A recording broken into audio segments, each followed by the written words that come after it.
Hello friends, ഞാൻ വന്നിരിക്കുന്നത് Indian ആർമിയുടെ ഒരു ടെക്നിക്കൽ റിക്രൂട്ട്മെന്റ് ഡീറ്റെയിൽസുമായിട്ടാണ് വന്നിരിക്കുന്നത്. ബിടെക് പൂർത്തിയാക്കിയ അല്ലെങ്കിൽ ബിടെക് അവസാന വർഷ വിദ്യാർത്ഥികൾക്ക് അപ്ലൈ ചെയ്യാൻ പറ്റുന്ന ഒരു പോസ്റ്റിന്റെ ഡീറ്റെയിൽസ് ആണ് ഞാൻ പറയാൻ പോകുന്നത്. 2025 ജനുവരി 1 ആരംഭിക്കുന്ന ടെക്നിക്കൽ ഗ്രാജുവേഷൻ കോഴ്സ് 140 റിക്രൂട്ട്മെന്റിനുള്ള നോട്ടിഫിക്കേഷനാണ് ഇപ്പോൾ ഇന്ത്യൻ ആർമി പബ്ലിഷ് ചെയ്തിരിക്കുന്നത്. ബിടെക് ആണ് ക്വാളിഫിക്കേഷൻ വരുന്നത്. ഏതൊക്കെ സ്ട്രീമിലുള്ളവർക്ക് അപ്ലൈ ചെയ്യാൻ പറ്റും എന്നുള്ളത് ഞാൻ പറയാം. അതുപോലെ ലാസ്റ്റ് ഡേറ്റ് വരുന്നത് മെയ് 9 ലാസ്റ്റ് ഡേറ്റ് വരുന്നത്. നമുക്കിനി നോട്ടിഫിക്കേഷൻ്റെ കൂടുതൽ ഡീറ്റെയിൽസ് നോക്കാം. അൺമാരീഡ് ആയിട്ടുള്ള മെയിൽ കാൻഡിഡേറ്റ്സിന് മാത്രമേ ഈ പോസ്റ്റിലോട്ട് അപ്ലൈ ചെയ്യാൻ സാധിക്കുകയുള്ളൂ. ഏജ് ലിമിറ്റ് വരുന്നത് 20 മുതൽ 27 വയസ്സ് വരെ പ്രായപരിധിയുള്ളവർക്കാണ് ഈ പോസ്റ്റിലോട്ട് അപ്ലൈ ചെയ്യാൻ സാധിക്കുന്നത്.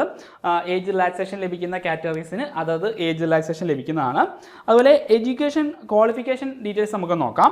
ബിടെക് സിവിൽ പൂർത്തിയാക്കിയ വിദ്യാർത്ഥികൾക്ക് 7 വേക്കൻസിയാണ് സിവിലിൻ്റെ സ്ട്രീമിലുള്ളത്. അതുപോലെ സിവിൽ ബിൽഡിംഗ് കൺസ്ട്രക്ഷൻ ആൻഡ് ടെക്നോളജിയിൽ ബിടെക് കംപ്ലീറ്റ് ആക്കിയവർക്കാണ് അപ്ലൈ ചെയ്യാൻ പറ്റുന്നത്. അപ്പോൾ ഈ പറഞ്ഞ രണ്ട് സ്ട്രീമുകൾക്കും ഇക്വലൻ്റ് ആയിട്ടുള്ള ഏതൊക്കെ സ്ട്രീമുകളുണ്ടെന്ന് നോട്ടിഫിക്കേഷനിൽ കൃത്യമായിട്ട് പറയുന്നുണ്ട്. നിങ്ങൾക്ക് ഇവിടെ ചെക്ക് ചെയ്യാവുന്നതാണ്. അതുപോലെ കമ്പ്യൂട്ടർ സയൻസ് സ്ട്രീമിലും 7 വേക്കൻസിയാണ് ഉള്ളത്. Computer science and engineering, computer technology, MSc computer science, information technology. അപ്പം ഇത്രയും ഡിഗ്രി നിങ്ങൾക്ക് ഉണ്ടെങ്കിൽ നിങ്ങൾക്ക് ഈ പറയുന്ന കമ്പ്യൂട്ടർ സയൻസ് സ്ട്രീമിലോട്ട് അപ്ലൈ ചെയ്യാൻ സാധിക്കുന്നതാണ്. അതുപോലെ കമ്പ്യൂട്ടർ സയൻസ് സ്ട്രീമിന് ഇക്വലൻ്റ് ആയിട്ട് വരുന്ന ക്വാളിഫിക്കേഷനും ഇവിടെ കൃത്യമായിട്ട് നോട്ടിഫിക്കേഷനിൽ പറയുന്നുണ്ട്. നിങ്ങൾ ജസ്റ്റ് വീഡിയോ പോസ് ചെയ്ത് ഈ ക്വാളിഫിക്കേഷൻ ആണ് നിങ്ങൾക്ക് ഉള്ളെങ്കിൽ നിങ്ങൾക്ക് ഇതിന് ഇക്വലൻ്റ് ആയിട്ട് വെച്ച് ഈ പോസ്റ്റിലോട്ട് അപ്ലൈ ചെയ്യാൻ സാധിക്കുന്നതാണ്. 7 വേക്കൻസിയാണ് കമ്പ്യൂട്ടർ സയൻസ് സ്ട്രീമിലും ഉള്ളത്. ഓക്കെ, അടുത്തത് ഇലക്ട്രിക്കൽ സ്ട്രീമിലുള്ള വിദ്യാർത്ഥികളുടെ വേക്കൻസി എന്ന് പറയാം. 3 വേക്കൻസിയാണ് ഇലക്ട്രിക്കലുകാർക്കുള്ളത്. Electrical and electronics and instrumentation. ഈ പറഞ്ഞ സ്ട്രീമിൽ നിങ്ങൾക്ക് ബിടെക് ഉണ്ടെങ്കിൽ അല്ലെങ്കിൽ അവർ പറയുന്ന ഈക്വലൻ്റ് ക്വാളിഫിക്കേഷൻ നിങ്ങൾക്ക് ഉണ്ടെങ്കിലും നിങ്ങൾക്ക് ഈ പോസ്റ്റിലോട്ട് അപ്ലൈ ചെയ്യാൻ സാധിക്കും. 3 വേക്കൻസിയാണ് നിലവിലുള്ളത്. അതുപോലെ electronics and telecommunication, electronics and communication, fibre optics, telecommunication, micro electronics and microwave, opto electronics, satellite communication. അതുപോലെ അതിൻ്റെ ഇക്വലൻ്റ് ക്വാളിഫിക്കേഷനും കൃത്യമായിട്ട് പറയുന്നുണ്ട്. 4 വേക്കൻസിയാണ് ഇലക്ട്രോണിക്സിനുള്ളത്. മെക്കാനിക്കൽ സ്ട്രീമുകാർക്ക് മൊത്തം 7 വേക്കൻസി ഉണ്ട്. അപ്പോൾ ഏതൊക്കെ സ്ട്രീമുകാരാണ് ഇക്വലൻ്റ് എന്നുള്ളതും ഇവിടെ നോട്ടിഫിക്കേഷനിൽ കൃത്യമായിട്ട് പറയുന്നുണ്ട്. നിങ്ങൾക്ക് അത് ചെക്ക് ചെയ്യാവുന്നതാണ്. അതുപോലെ മിസലേനിയസ് ആയിട്ടുള്ള എഞ്ചിനീയറിംഗ് സ്ട്രീംസ് ഏതൊക്കെയാണ് ഇവിടെ കൃത്യമായിട്ട് പറയുന്നുണ്ട്. അതായത് architecture, plastic technology, remote sensing, ballistics. അപ്പോൾ ഈ പറയുന്ന ഏതെങ്കിലും ഒരു സ്ട്രീമിൽ നിങ്ങൾക്ക് ബിടെക് ഉണ്ടെങ്കിൽ നിങ്ങൾക്ക് മിസലേനിയസ് ആയിട്ടുള്ള എഞ്ചിനീയറിംഗ് സ്ട്രീംസിൽ അപ്ലൈ ചെയ്യാൻ സാധിക്കുന്നതാണ്. അവിടെയും 2 വേക്കൻസിയാണ് നിലവിലുള്ളത്. അതുപോലെ അതിന് ഇക്വലൻ്റ് ആയിട്ട് പറയുന്ന ക്വാളിഫിക്കേഷനും കൃത്യമായിട്ട് നോട്ടിഫിക്കേഷനിൽ പറയുന്നുണ്ട്. നിങ്ങൾക്ക് അത് ചെക്ക് ചെയ്യാവുന്നതാണ്. അങ്ങനെ ടോട്ടൽ 30 വേക്കൻസിയിലോട്ടാണ് ഇപ്പോൾ ഈ റിക്രൂട്ട്മെന്റിന്റെ നോട്ടീസ് പുറത്തു വന്നിട്ടുള്ളത്.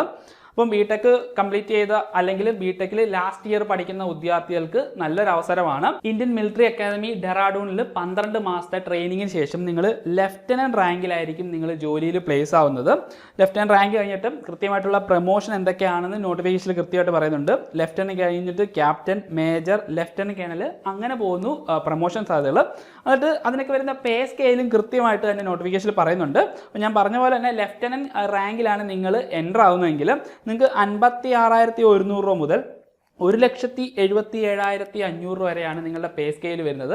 ഇതിനു പുറമെ മിലിറ്ററിയുടെ ധാരാളം നമ്മുടെ സെൻട്രൽ ഗവൺമെൻറ് പ്രൊവൈഡ് ചെയ്യുന്ന ധാരാളം അലവൻസും യൂണിഫോം അലവൻസ്, അതുമാത്രമല്ല ഫാമിലി അലവൻസ് ഒക്കെ ഒരുപാട് കിട്ടുന്ന ഒരു പോസ്റ്റാണ് ഈ എഞ്ചിനീയറിൻ്റെത്. സോ ഈ അവസരം ബിടെക് പൂർത്തിയാക്കിയ വിദ്യാർത്ഥികൾ ഈ അവസരം യാതൊരു അംശം പാഴാക്കരുത്. കാരണം 30 വേക്കൻസി ഉള്ളെന്ന് വിചാരിച്ച് പലരും അപ്ലൈ ചെയ്യാതെ പോകുന്ന ഒരു പോസ്റ്റാണ് ഇത്. അപ്പോൾ നമ്മുടെ കേരളത്തിലുള്ളവരൊക്കെ വളരെ കുറച്ച് മാത്രം അപ്ലൈ ചെയ്യുന്ന ഒരു പോസ്റ്റ് കൂടിയാണിത്. സോ നിങ്ങൾ ഇങ്ങനെ കിട്ടുന്ന അവസരം പാഴാക്കാതെ ഈ 30 വേക്കൻസി അല്ലേ ഉള്ളൂ, എനിക്ക് അപ്ലൈ ചെയ്താൽ കിട്ടുമോ എന്നുള്ള ഡൗട്ടൊന്നും വെക്കണ്ട.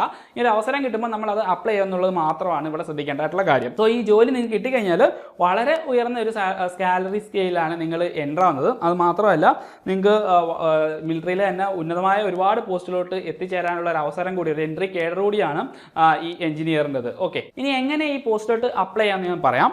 ഇന്ത്യൻ ആർമിയുടെ ഒഫീഷ്യൽ വെബ്സൈറ്റായ joinindianarmy.nic.in എന്ന് പറയുന്ന ഈ വെബ്സൈറ്റിലൂടെ നിങ്ങൾക്ക് രജിസ്ട്രേഷൻ ചെയ്യാവുന്നതാണ്. ഓൾറെഡി നിങ്ങൾ ഏതെങ്കിലും പോസ്റ്റിലോട്ട് രജിസ്റ്റർ ചെയ്തിട്ടുണ്ടെങ്കിൽ ആ യൂസർ ഐ ഡിയും പാസ്വേഡും ഉപയോഗിച്ചുകൊണ്ട് തന്നെ നിങ്ങൾക്ക് ലോഗിൻ ചെയ്തിട്ട് വീണ്ടും ഈ പോസ്റ്റിലോട്ട് അപ്ലൈ ചെയ്യാൻ സാധിക്കും. അല്ലാത്തവർ പുതുതായിട്ട് രജിസ്ട്രേഷൻ ചെയ്യേണ്ടതാണ്. അവർ രജിസ്ട്രേഷൻ ചെയ്യുമ്പോഴുള്ള ഫോട്ടോയോ സിഗ്നേച്ചർ അതിൻ്റെ എല്ലാ ഡീറ്റെയിൽസും നോട്ടിഫിക്കേഷനിൽ കൃത്യമായിട്ട് പറയുന്നുണ്ട്. ആ ഇൻസ്ട്രക്ഷൻസ് എല്ലാം നിങ്ങൾ വായിച്ചു നോക്കിയ ശേഷം മാത്രമേ അപ്ലൈ ചെയ്യാനായിട്ട് ശ്രമിക്കുക.